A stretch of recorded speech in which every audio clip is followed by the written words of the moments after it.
Savais-tu qu'il existait un pays où tout le monde était millionnaire? Ce pays, c'est le Zimbabwe, en Afrique australe. Bienvenue dans Money Story, la rubrique des histoires vraies sur l'argent. Pendant longtemps, le Zimbabwe était considéré comme le grenier de l'Afrique australe. Puis, au début des années 2000, tout commence à se compliquer. L'agriculture s'effondre, la production baisse et les caisses de l'État se vident.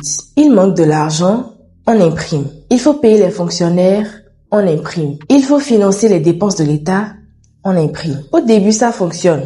Il y a de l'argent partout.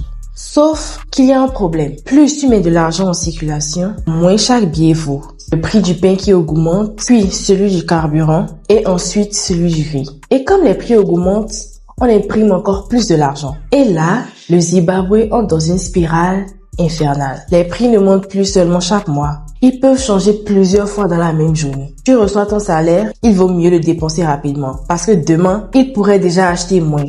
L'argent était devenu presque périssable. La banque centrale commence alors à produire des billets de plus en plus gros. 1 million, 1 milliard, 100 milliards et finalement 100 000 milliards de dollars zimbabwe. En 2009, le Zimbabwe abandonne sa propre monnaie et décide d'utiliser d'autres devises. Parce que au fond, le problème n'était plus le manque de billets, c'était la confiance. Et c'est ça la vraie leçon de cette histoire. On peut imprimer de l'argent, mais on ne peut pas imprimer sa valeur. Et surtout, on ne peut pas imprimer la confiance. Aujourd'hui, le fameux billet de 100 000 milliards est devenu une pièce de collection et peut même se vendre bien plus cher que sa valeur d'origine. Ironique, non? Un billet qui ne valait rien à l'époque est aujourd'hui recherché par des collectionneurs. C'était Money Story avec Moniz. À la prochaine histoire.